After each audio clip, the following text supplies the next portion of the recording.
Nini weka hiyo bwana. Ama ngoja sema tupige kati tena. Huyu jamaa anapenda ngoja tupige kati.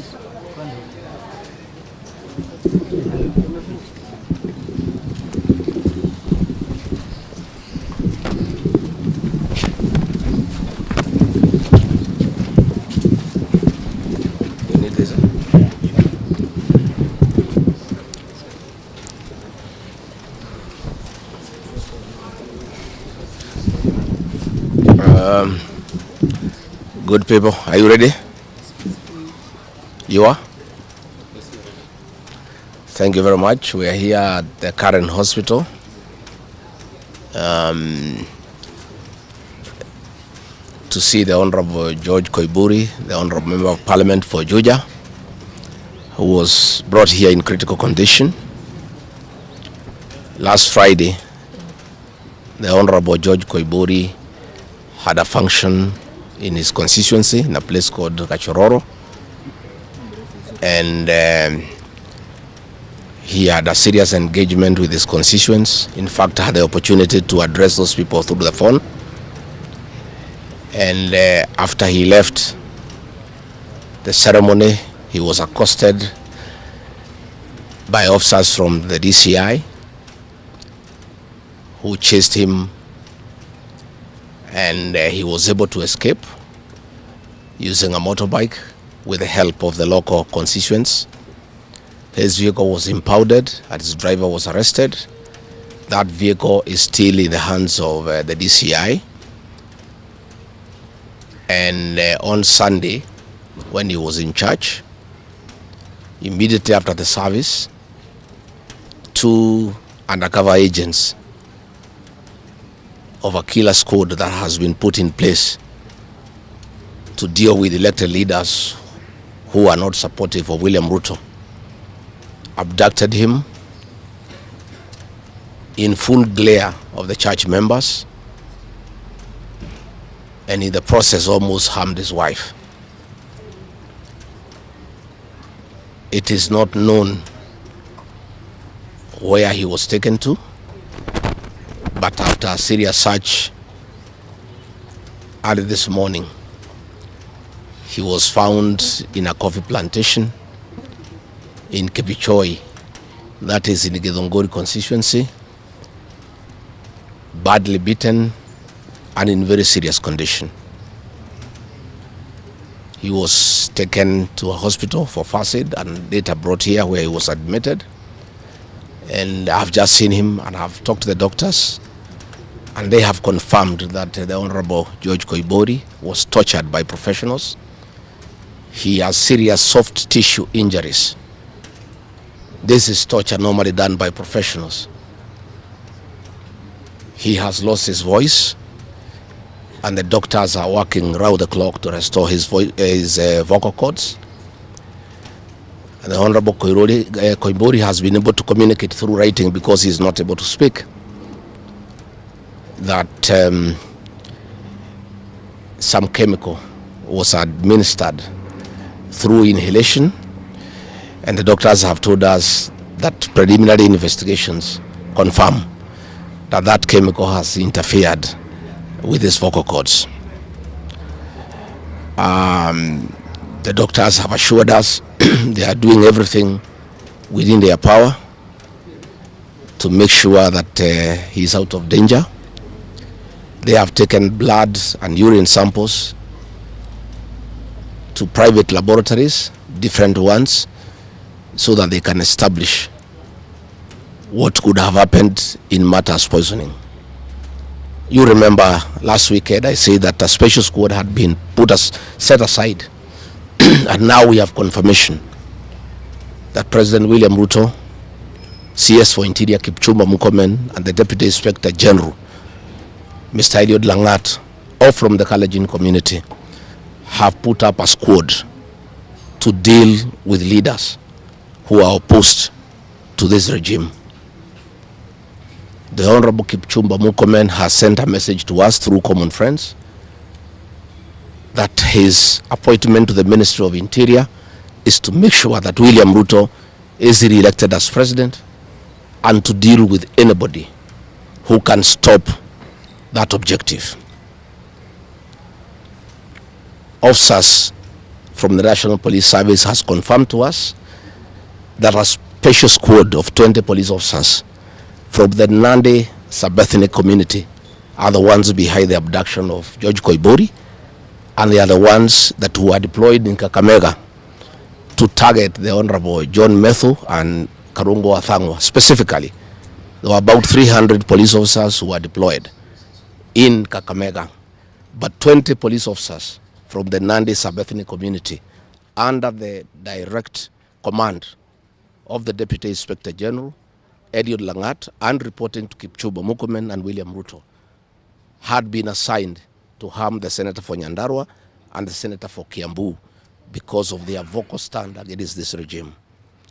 Let me say that I want to appeal to the international community to rescue this country. William Ruto has become a very vengeful dictator, and his activities are similar to the one by Dr. Dada and Mobutu Sese Seko. And the level of impunity in this country, if the international community does not come through for the people of Kenya, we are going to have not just killings, but maiming of elected leaders. What has happened to the Honorable Koimburi is a very deliberate attempt by William Ruto, Kipchumba Murkomen, and Langat to scare leaders who speak out. It is meant to scare them. It is meant to sell them fear so that they can stop agitating for the liberation of this great republic. And I want to say that William Ruto must know it is these leaders, it is not these leaders who are against his rule. It is the people of Kenya. These leaders are simply articulating what the people of Kenya are saying. And even if he targets these leaders to kill them, to maim them, he cannot do the same to each and every Kenyan. And I want to tell him to stop spreading the narrative that the rebellion against him is coming from the people of Mount Kenya region. This rebellion is across the country, from Western Kenya, Coast Province, Northeastern, Nyanza, including his native North Rift and South Rift. Members of the Kalenjin community are also up in arms because of the misuse of public resources, mismanagement of the economy, and the fact that there is no work going on in this country. So let me appeal to the international community to take a great interest in what is happening in Kenya. And we have seen what is happening in the neighboring countries, in Tanzania, the suppression of civil society, and all those things are stemming from here in Kenya. William Ruto has become intolerant. He cannot take criticism. And the reality of one term is slowly sinking into him, that has sent him into serious desperation, that he has now formed a killer squad of his sub-ethnic community of the Nandi to deal with leaders. Let me ask the people of Kenya to be calm. I want to ask the supporters of the Honorable Koimburi to stay calm. We'll do everything possible to make sure that we are more careful in the face of the repression that is going on. You are aware that members of parliament opposed to this regime, their bodyguards have been disarmed so that they stop going for meetings and feel vulnerable. But it is very clear why they have been disarmed is to allow members of that gang that has been formed by the president to abduct them and to threaten them. And if anything happens to these members of parliament, to any leader in this country opposed to William Ruto, the president will be held to account. And let me tell William Ruto, people of Kenya cannot elect you by force. They elected you on their own free will. You are a popular leader 3 years ago, and you messed yourself up through bad governance, one-man rule, theft of public resources, wanton corruption, and tribalism. You cannot blame any of us here for the situation you find yourself in. The one-term movement is unstoppable, and there is nothing the president can do. He can kill these leaders, he can abduct them, he can torture them, but he cannot do that to all the people of Kenya.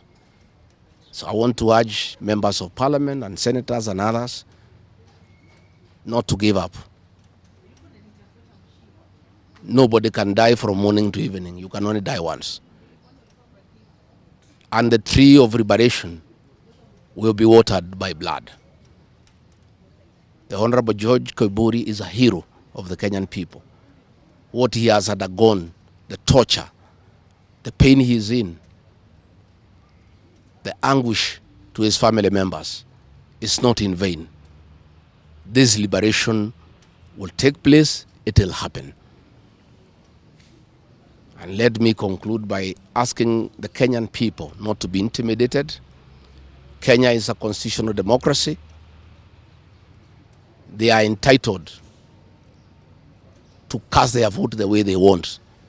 And William Ruto cannot force the people of Kenya to elect him. And there is nothing he can do about it. Thank you very much. More Radio, 88.2 FM. We are in charge. More Radio, 88.2 FM.